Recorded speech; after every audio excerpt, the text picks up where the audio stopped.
Good afternoon, everyone who's in the east of the country, and good morning to those of you who are in the middle and the west. My name is Stuart Glover. I'm the Government Relations Manager at the APA.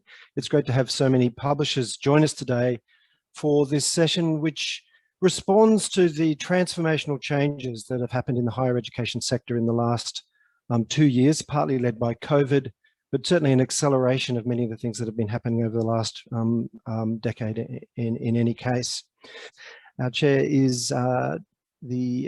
Stephen Matchett, who of course will be known to many of you as the creator, the publisher and the main contributor to Campus Morning Mail, the kind of vital reading conduit for information about what's happening in the higher education sector. But of course, Stephen has a much longer history as a journalist, and very far back in the day, he actually has a PhD in history. So I'll hand you over to Stephen, and thanks everyone for joining us. Good morning or good afternoon.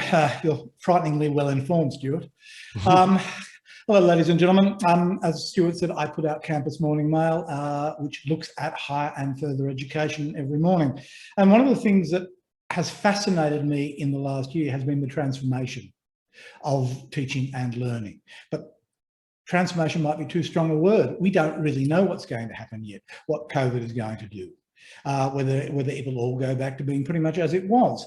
But if that is so, then there's another challenge that's been continuing, and that is the growth in open access publishing. The technology is there, and certainly the demand is there. Amongst academics, whether the resources are there, whether this is a challenge to your fundamental business model, I don't know. I don't think anyone does. But for it to occur, it needs digital technology and publishing, self-publishing needs to be viable. And last year was the first real test as universities and colleges scrambled to get material online when students could not come to campus. To discuss all these issues are four experts.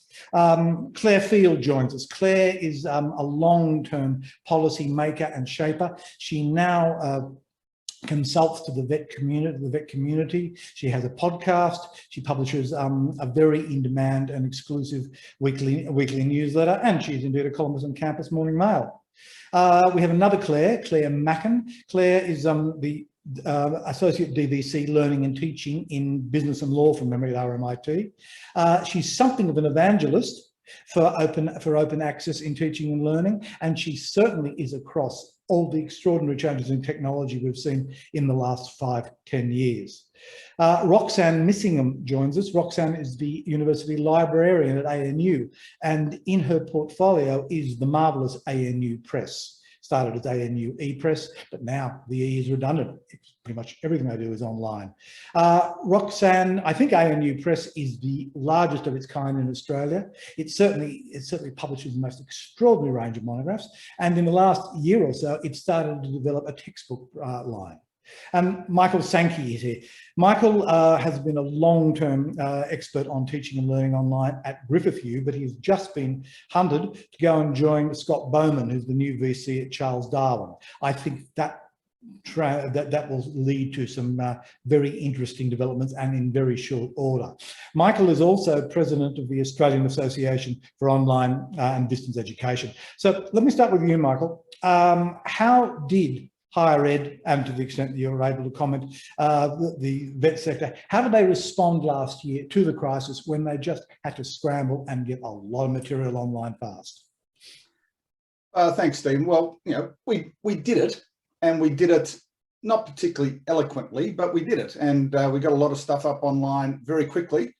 I think one of the major things we saw happening that helped us do that was the ability for us to create networks across our universities. So we found a lot of universities working together a lot more than they have in the past. So for example, when it came to running e-exams and things like that, there was a lot of sharing of information around what tools would be best, what different assessment approaches should we do instead of online exams.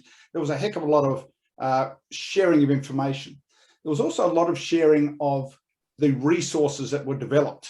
So at Griffith University, we developed buckets and buckets. We just dropped everything and started developing resources to help our students online.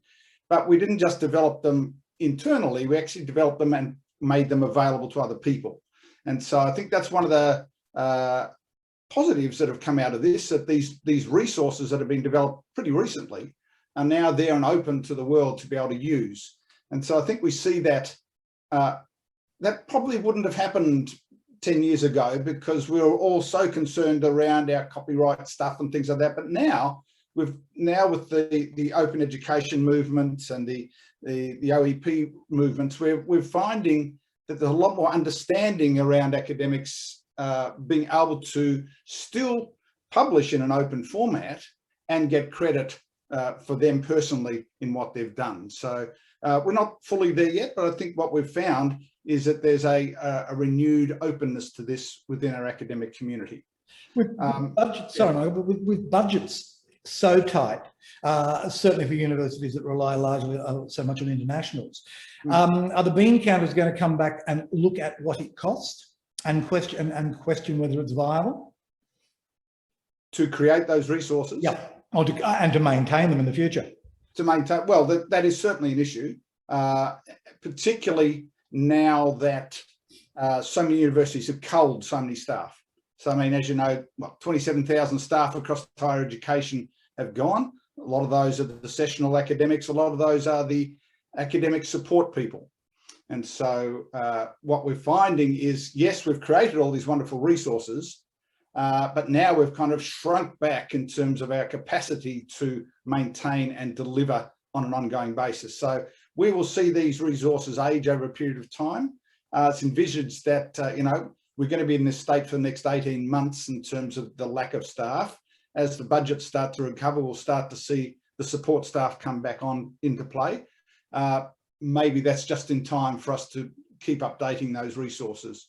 But, we wherever possible, we try and promote the creation of these resources in a sustainable way. So trying not to necessarily refer to particular dates, times, events that are current, but speak to them in terms of putting them in a historical context. Well, let me throw to you, thank you, Michael. Let me throw to you, Claire Macken, on that.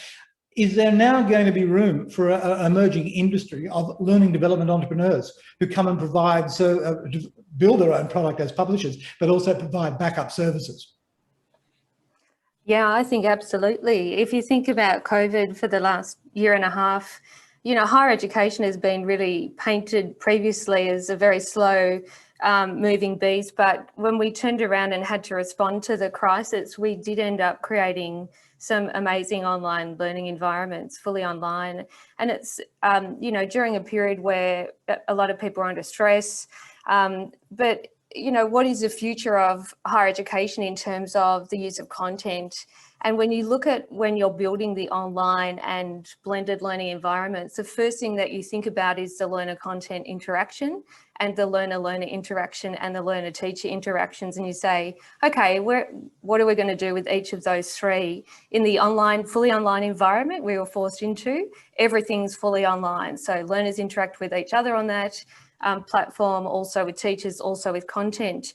But when you shift back to the higher education blended environment and you start to think about learners interacting with each other on campus, that's the function of higher education for some students, is coming to campus, having the conversations, interacting with teachers in those environments, talking with each other, debating topics. And the natural place for the learner content interaction in blended learning is clearly in the online learning environment. So when you think about that online learning environment, what do you want it to look like? Well, you want it to be super engaging. You want learners to be able to engage with content, think about it, have points to discuss and debate, learn from it. So it's a really interesting place in terms of what's the future of higher education in terms of content. It's clearly going to have to be disaggregated, engaging, using technology, thinking about having different components, whether it's in audio, video. And I think there is a potential third industry that can do that, but maybe it's the publishers. Maybe they start to think about shifting towards being learning development companies that service the huge amount of learner content interaction that happens in blended and online learning environments, which is clearly the future of higher education. What about the flipped lecture? Where does that fit? I don't think there is a future for the lecture. What about the flipped lecture, using that lecture space with a lot of integrated media? Oh, look, absolutely. Although there's a great concept by Jose Bowen about naked teaching, and it's not what you might think. You know, the idea is that when you're in a classroom with people, you should talk with each other and you should have a conversation, and you shouldn't be using technology in the way, because there's plenty of opportunities for students to engage with technology outside of that one special classroom place. So, you know, rethinking the purpose of higher education, why do people come to a university campus in blended learning environments? Has to be super meaningful. It has to help student learning. It provides opportunities in terms of interacting with other people in real life. And I think what we've all learned from COVID is how exciting it is to be with real life other people. And just say though that fully online learners, I've spent a long time in fully online education, higher education leadership. And that's important too. And it's a different group of people. It's a different cohort who studies fully online, who made that decision about their learning journey.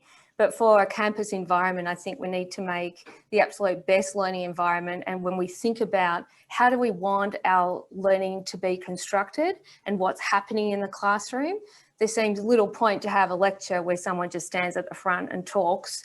It is actually meant to be a conversation. That's the point of learning, in my view. Okay. Claire Field, I think I've bored you with this before, but a few years ago, somebody wrote a paper for the NCVR suggesting that the basic learning tool in most vocational colleges was YouTube. That when kids didn't get something, they found a YouTube video to do it.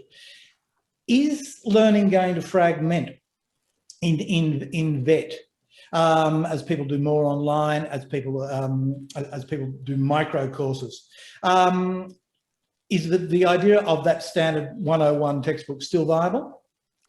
Oh, well, I think there's a few questions in all of that, and I don't think you have bored me with the YouTube thing. I'll have to think about that.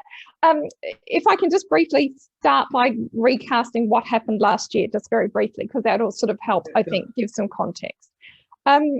We've been bedeviled in the vet sector by a lack of confidence in online learning.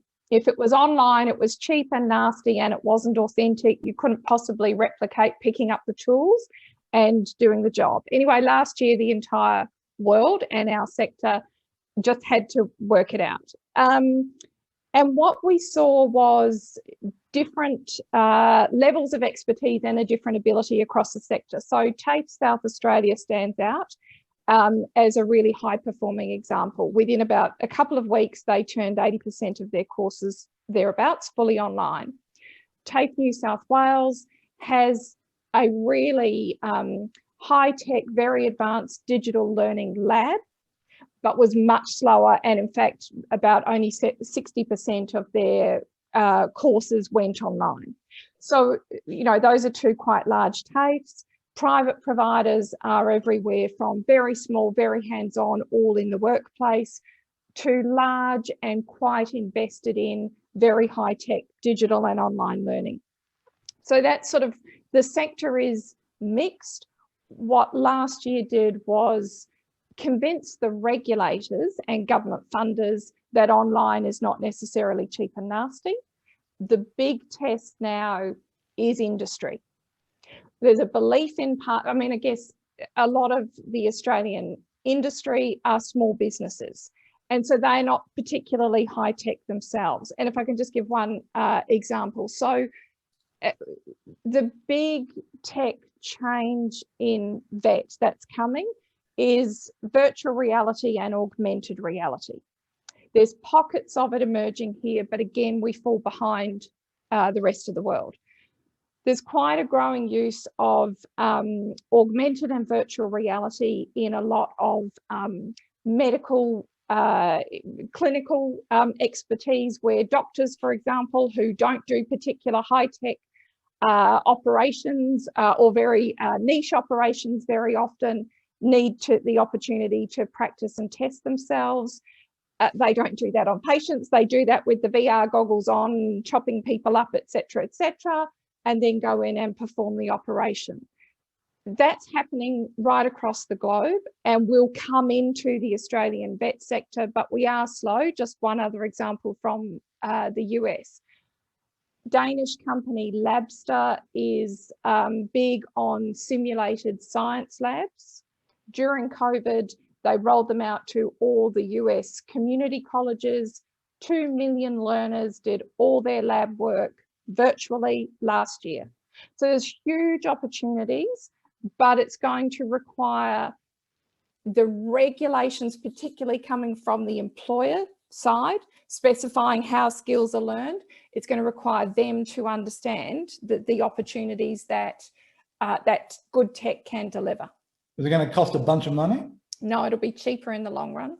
If you can be practicing doing welding at home, you know, even on the bus, stick your phone in a, you know, little short, cheap headset, hold it on your head and practice your welding in the back garden or wherever, in your bedroom, wherever you want to do it, you're saving an awful lot on materials before you go into the welding lab or whatever it is that you need to be doing. So a shift in capital investment from a lot of bricks and mortar facilities to potentially, you could see state governments fund a centre of excellence where you learn some skills, then you do the rest in VR and AR, and then you go back and do your assessment on the job. And just briefly on that, there's some research out of Cornell University showing that there's no difference in learning outcomes from a highly VR, AR learning environment and the real world. So done well, this could be a good investment from governments and training providers. I think it's UWA and Siemens who've now got a virtual gas platform. Siemens is quite involved with a number of the Australian universities in that kind of space, yes. Yeah. But Roxanne Missingham, where is the monograph in all this? The challenge is there, obviously, in terms of cost, in terms of production and for production, but also in terms of the challenge of open access. Where is the monograph, and where do publishers look for the future in producing scholarly texts? Roxanne? You're on mute, Roxanne. Okay, I'm unmuted now. Terrific. This is our conversations always take yourself off mute. It's a very flash office, Roxanne. This is what I aspire to. So you've raised a really important question, because often when we've talked about learning materials or research, we've talked about journal articles and we've talked about the environments that people study in, but monographs have been the orphan children in some ways. So we found the real revolution was last year with COVID-19. So while we could always assume that people would come into libraries in order to access monographs and we could have them on short-term loan, that was just not possible in most places last year. So we had to move very quickly to find new ways to work with publishers. And there were challenges around platforms, there were challenges around access from China, but more importantly, I think with my ANU Press hat on, there's an opportunity for us to talk about the value that we give to the community of potential students and potential learners in terms of providing them with resources, with open access e-texts, with learning environments where they can equip themselves to be the students of the future, whatever age they are, and engage in new and different ways. So the monograph revolution has always been much slower, but last year we really had to tackle it. And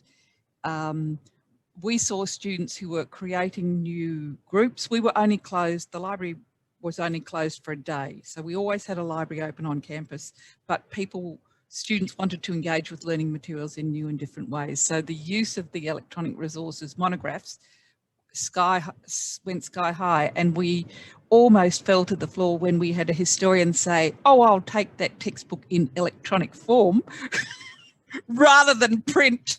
Then we got ourselves off the floor and went, yes, because the students are already there. The students are creating their own environments. And in fact, in the days before we had many digital books, they were forming little groups and doing some of their own scanning creatively outside of our system. So the challenge is for us to make those systems work better. We had 5.4 million downloads of the monographs from ANU Press last year. And in all of the universities it went gangbusters, but lots of people want to break up monographs into different chapters and different services. A lot of our tools put them together, and there's a lot of inconsistency in the industry. And I think part of the challenge is to pull together the resources that we have to pay for things in libraries and to say, and we will make them openly accessible. I mean, we've got different sorts of publisher agreements, but we need to work sustainably on a whole range of new and different issues. Tell me about Asia, Roxanne. Tell me, what are they sitting in Jakarta thinking about how they do this as they try to move to a larger, higher and further education system? Do they look to just somehow scrabbling it all together in print and photocopying, or do they want to jump a generation?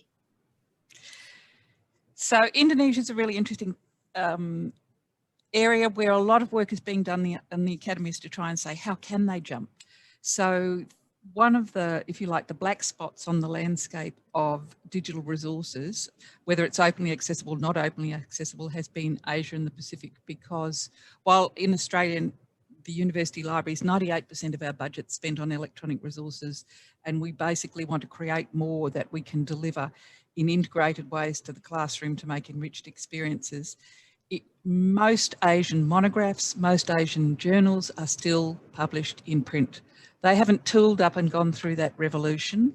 They have taken a different route based on more traditional processes. Sometimes they haven't had the technology, sometimes they haven't had the investment.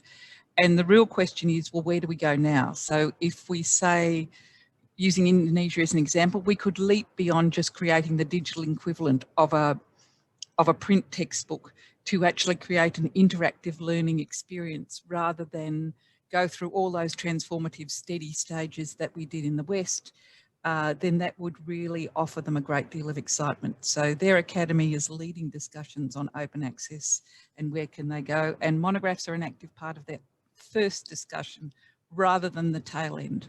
Okay, thank you. Claire Macken, you wrote a column earlier in the week which said we were probably at the last chapter of the textbook. Where do we go? What sort of creative options are there to basically make it obsolete? Yeah, great. I just think we're all talking about the same thing, which is around reusable learning assets.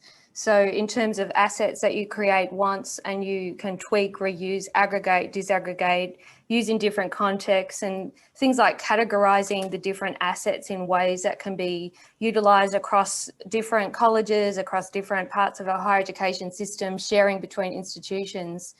I mean, in terms of reusable learning assets, these are the sorts of investments that higher education would want to make in learning, because you're actually creating a blended and online learning environment for the future. And I just can't go without talking about the virtual mixed and augmented realities that were mentioned earlier by Claire Field. So, I mean, when you look at some of the possibilities in that space, and I've done a lot in my previous life for a short time as a consultant, talking about this with practical outside of higher education as well. You know, in some circumstances, you can't actually in the real world do some things, like you can't crash a plane very easily, you can't kill a patient. So, you know, there's an amazing space around simulation and the opportunities, and some of that technology is very accessible, very easy to create, and extremely fun in terms of learning. Things like real games, I mentioned in that article actually one that we have here at RMIT from two of our academics in accounting, which is a gamification of accounting. I've never seen such an amazing engaged group of students in accounting as I have in that. And, you know, the idea of the monograph, so the research teaching nexus, to what extent do we have academics who are experts in a particular area come in to talk about their passion in that area as part of the learning in a particular course? So the sum up is that we need guided, curated experiences through content for students in a way that, you know, the last textbook, the idea of a textbook, and I should disclaim that I have written a lot of textbooks and I've written a lot of books. this one tome is not a place in the design, curriculum design for the future of higher education, but components of it are, and augmenting that experience in a way that helps curate the experience for learners so they can navigate through it and learn from that, and then have conversations with their teachers, with each other about it. That's what learning really is. So, I think we should be thinking about active rather than passive learning. And to me, the textbook is a bit like the old lecture. You're sort of giving them something to, here you go and have a look, as opposed to helping them with learning and guiding through that experience. Thanks, Stephen. Thanks. Michael Sankey, who knows how to do this? Has this sort of learning material become a discipline? Are we teaching enough? Do we know enough in terms of research as to how young people, all people, learn online to make the most of what the technology can provide? So I think what we saw during the pandemic particularly was the importance of the role of the learning designer, educational designer, particularly as they partner with the academics who may not necessarily have all the skills to do those particular tasks. And so we've seen a rise in the importance of those roles, in a sense, to project manage, to provide environments that exist, and to promote use of these other technologies that they wouldn't traditionally look to for answers. And so they may not have all the answers themselves, but they do know where to find many of the answers and to point them in the right direction. So I don't think we've got a whole lot of educational designers out there that know everything, but we certainly know the fundamentals around universal design for learning and things like that make it possible, as we adapt to these new tools, that the principles of universal learning design are applied to the different technologies that we choose to use. A question to everybody on that context: are there, I love to say traditional, but are there book publishers who are onto this and who are adapting fast to develop this sort of content? I'd just like to say in that, so we've seen a lot of use of quizzes and things like that associated with books and things like that. I mean, that's fine, and that's been very helpful for many academics over the years. I think we need to move past that to get to this point where the publishers are actively working with the academics to create these other elements, the AR, VR elements, the plugins into learning management systems. Importantly, universities aren't going to go out and buy another system at this point. There's no way they've got the money for that at the moment. The only thing they can really do is ingest information into their own learning management system or productivity tool like Office 365 and things like that. So it's the development of apps and things that are associated with these other technologies that they will be interested in that won't cost as much as buying another system. What they need to be able to do is contextualize what they do within their current systems, not send students out all the time to get stuff. They do enough of that already. Students are out there searching Google, searching YouTube and things like that to get that information. They don't want to have to go out again. The universities need to be seen to be providing this for their students so that they actually feel as though they're getting value for money. Are publishers starting to act as partners in that context? Not enough. I mean, it's very much the business model. So they're seen as the business partner on the outside, wanting to, and because there've been so many publishers, and I know that field is shrinking a bit, but there've been so many coming all over. I mean, what annoys DVCs and things like that is when a publisher goes to an individual academic and they get them set up on their little site, and then all of a sudden the IT people think, oh, hang on, we don't know how to handle that. Here's this little site over there that's we haven't passed that through our security measures and things like that. There needs to be a much more partnership model based. So I think one of the tools that we're seeing the rise of at the moment is a thing called feedback fruits, which is a peer learning tool. And they've got a partnership model with universities. They don't just come in and say, use our product. They actually work with the institution and work with the departments within the institution to kind of not not come in over the top with their product, but to facilitate activity using their product. And it's all integrated within the learning management system or Office 365 or whatever it might be. Claire Field, you've written a lot about micro-credentials, but also about the way large corporates, the Amazons, the Apples, the Ciscos of the world, are basically creating their own learning content, which just happens to teach people how to drive their systems. How is that going to be a separate or a merged model? And how does the training community and people who publish for it, how do they deal with that? Well, another great question. So you're right, it is a pet passion of mine that I'm trying to understand and keep an eye on, because there's some research by Alpha Beta saying that a couple of years ago, about 80% of our learning happened by the age of 20. And projecting, now because I don't want to set you wrong, by about 2040, that'll be down to 60%, right? So an increased share of learning happening after we finish our first post-school degree or vet qualification. So that upskilling and reskilling is where these short courses and micro-credentials come in, and they sit inside formal academic frameworks within vet and universities, but also increasingly outside as competitors. And you've got different types. So you do have, the one that is causing quite a lot of consternation are the Google certificates. So last year, Google put forward 4 6-month certificates that they are positing as an alternative to a bachelor degree in the US, to be a data analyst and a number of other tech kind of professions.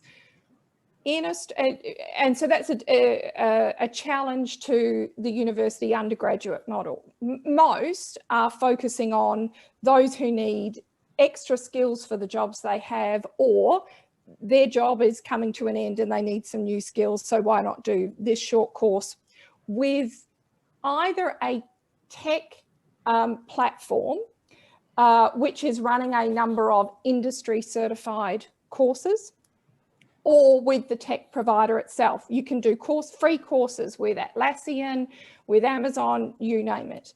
And a very interesting initiative late last year was the Australian government actually provided funding for a tech platform to aggregate all of these free courses. Skill Finder, you can go in and search for a raft of free courses offered by global and Australian leading corporates who want to train you. Yes, of course, the payoff for them is you're better familiar with their technology, but it's not just how to use their technology, right?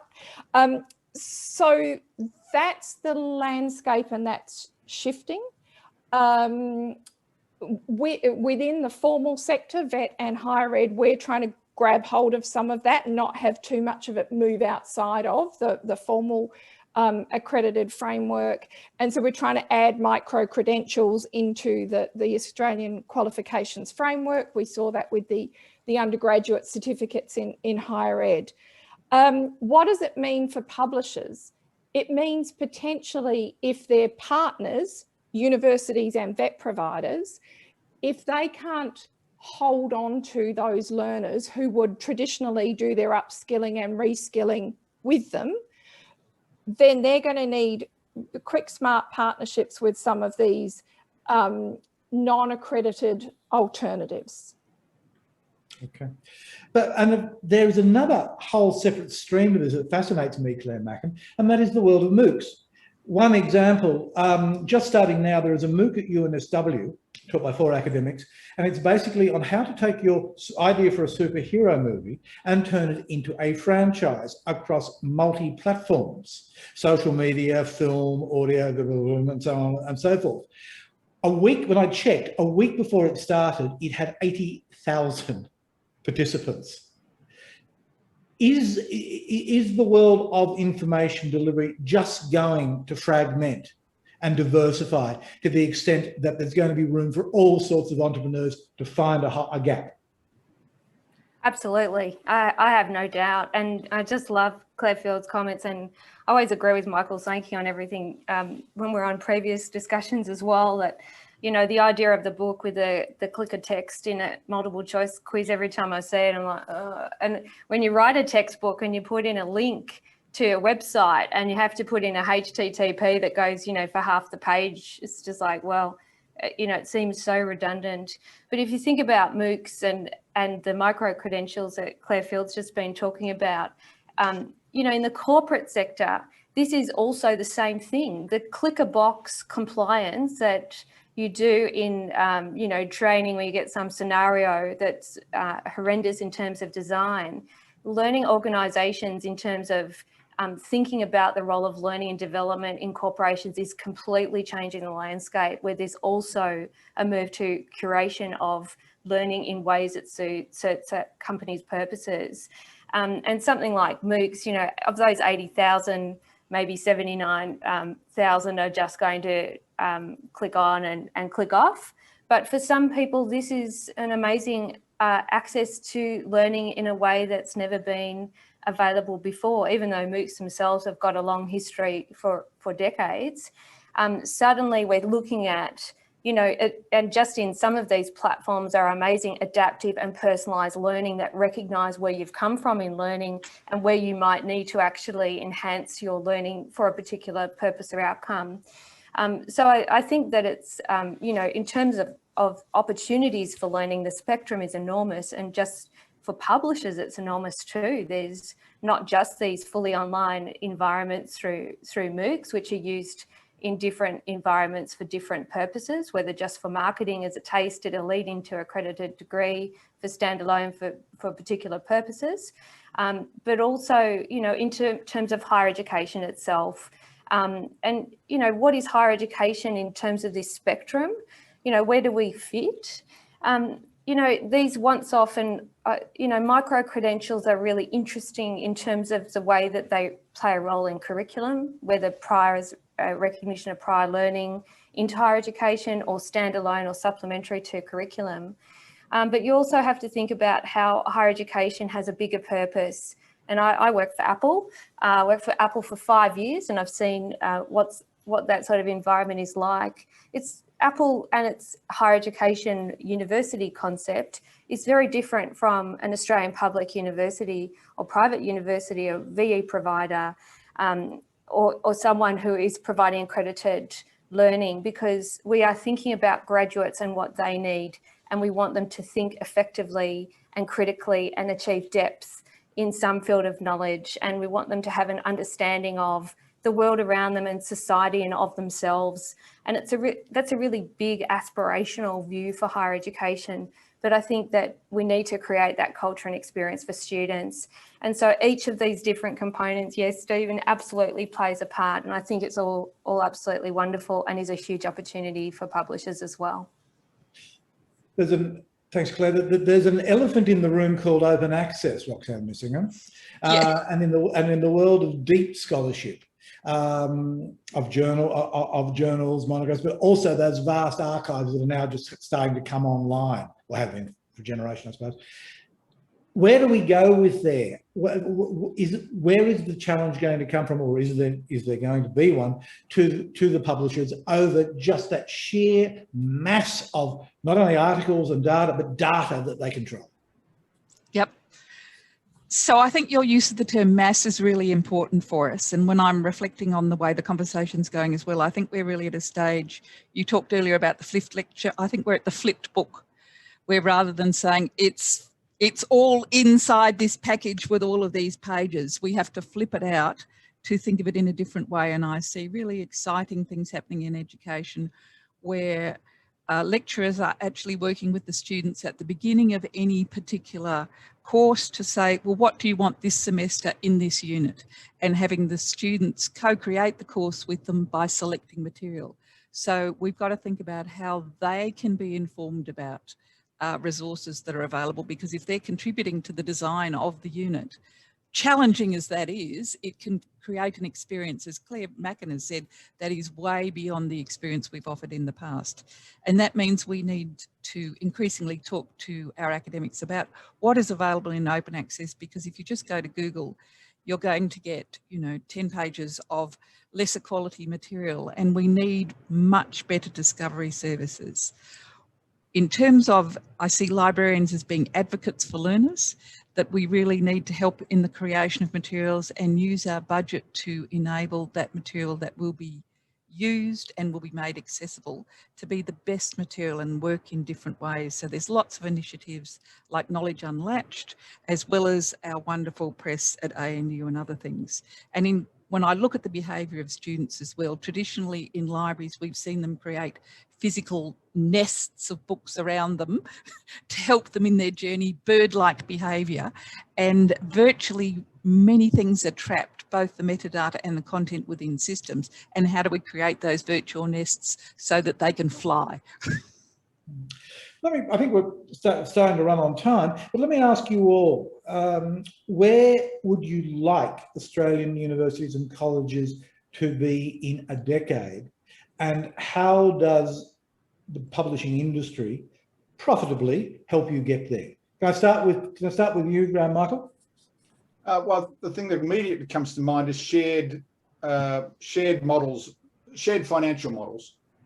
So it's not about us as the university just buying product. It's actually about how us as a university, and I'm not talking individual academics here, I'm talking about us as a university partner with different publishers to actually create product, which there's a payoff to the publisher, but there's also a payoff to the university. So in a university, academics are under certain, within their employment contracts, the copyrighted material actually if it's created on university time, actually belongs to the university. It doesn't actually belong to the individual academic, unless they're doing that work outside the work of the university. So, however, we pay our academics a lot of money to be quality academics. And so it might sound controversial, but in a sense, the intellectual property that resides within the university, and we're paying our academics to do this, there needs to be that shared resource model that there's a payoff to both sides. Okay. Claire Macken, if Publisher X came to you and said, what do we do? Where will we be in 10 years? What do you tell them? I'd say first, think about creating quality. I love that comment of quality that just came up around with learning assets that are reusable for the future. So not unchangeable, things that I can adapt and use in multiple environments across all of the courses that we have. Second is I love Michael's comments around partnership. There is so many creative and amazing people in higher education. Harness that creativity. They will absolutely amaze you, and then adapt that to suiting your purpose as well. And third, I just think around adaptive, personalised and co-creation from the student side as well. That's what learning is. It's not being a passive recipient of information. It's actually about actively engaging. And when you've got control over things like the learner content and you're choosing what you want to learn within that curriculum, that's extremely powerful.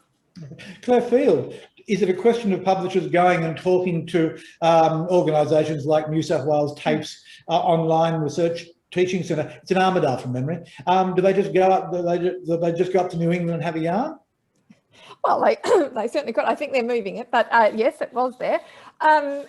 I think it's harder in vet. I mean, let's be honest, because so much of it is mandated in those national training packages.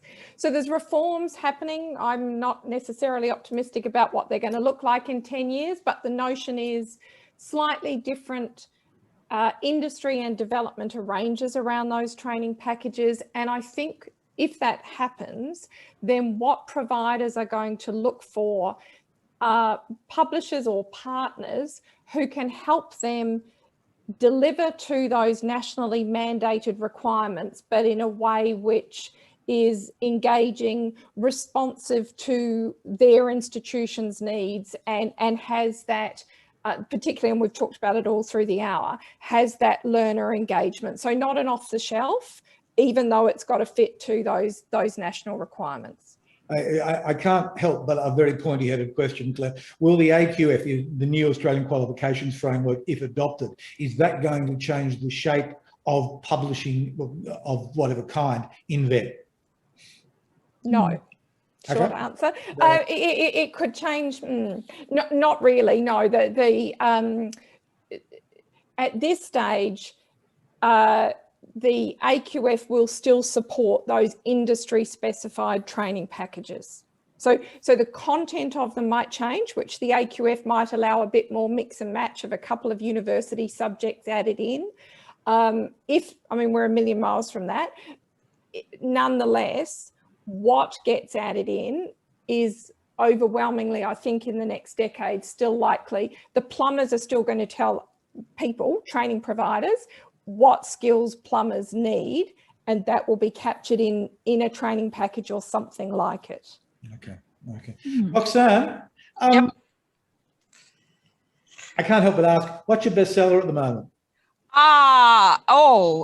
It's one about Stalin, believe it or not. It's clearly an educational textbook in the US, and it goes gangbusters. In terms of our textbooks, the one that's most popular is The Joy of Sanskrit. And as McComas Taylor, the author, says to me, there's a lot of people in India, you know.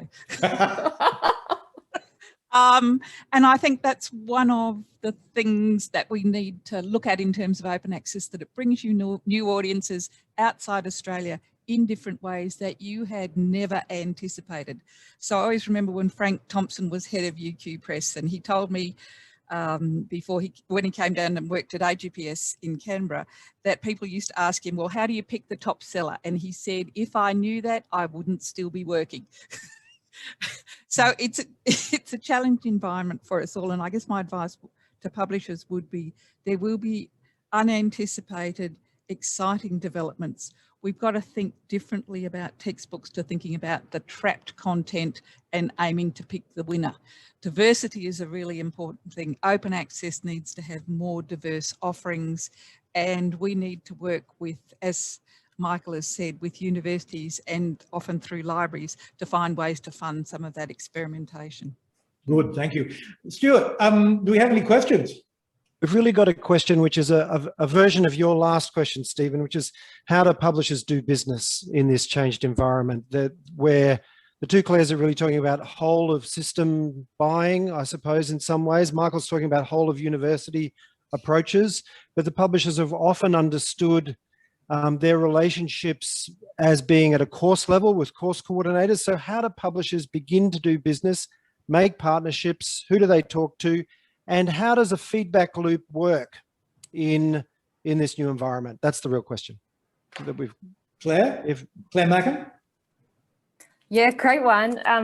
Just like journalists have had to adapt to new digital platforms and daily newsletters for the sector, I think the publishing industry needs to adapt as well. And just as higher education has to adapt or will get left behind by all of the things that we've mentioned today. So I just think you can't go to course level. So in big universities like the one I'm in, there's so many people, that's a revolving door, and you can't actually count on trapping, hundreds of students with the text. That's how I started my career as a young law academic, writing the text that you prescribe. I can't do that anymore. There's policies in place that prevent it. So it's a completely different model.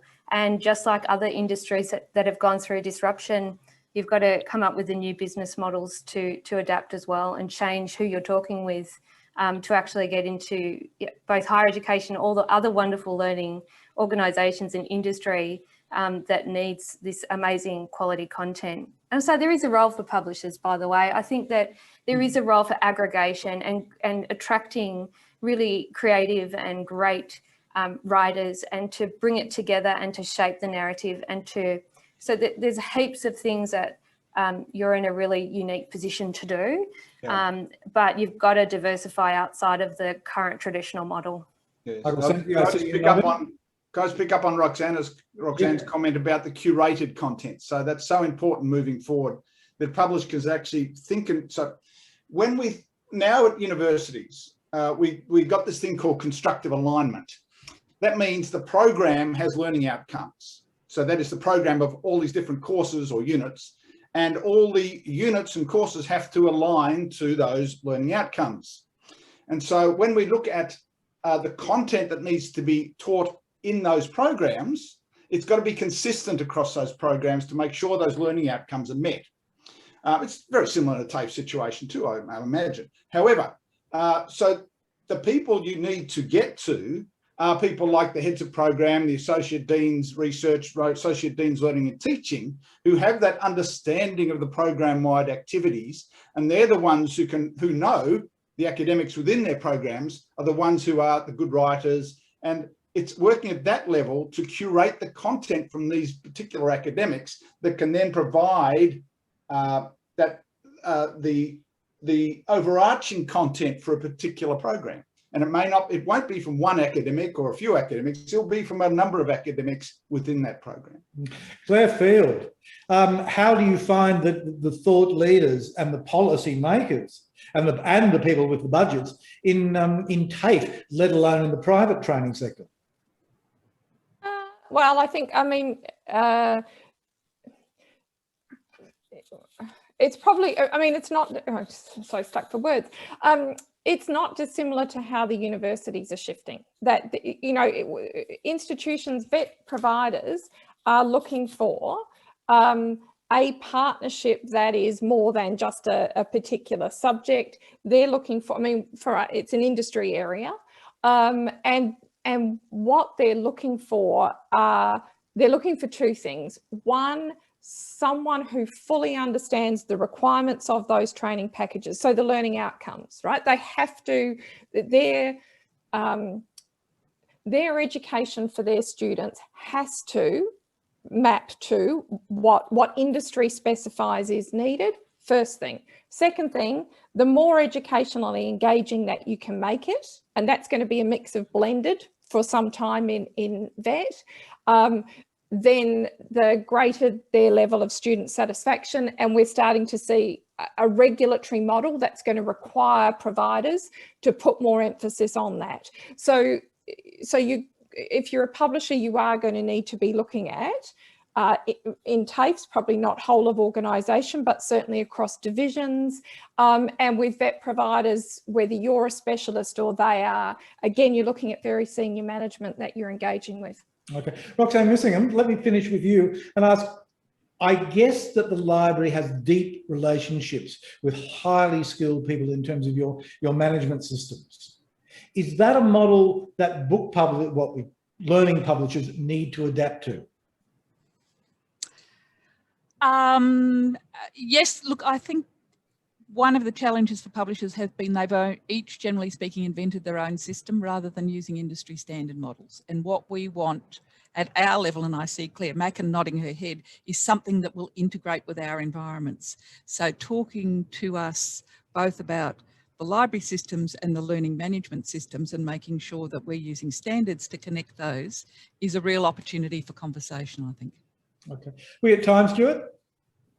That's time, Stephen, and thank you very much for your hosting today. It's been a fascinating conversation. Thank you to the two Claires, to Michael and to Roxanne. We've got a fantastic picture of how rapidly things are changing and how significant the changes are, and that, you know, the way that publishers will have to respond, and also, you know, the emerging ed tech sector. So thank you very much for your expertise and insights today.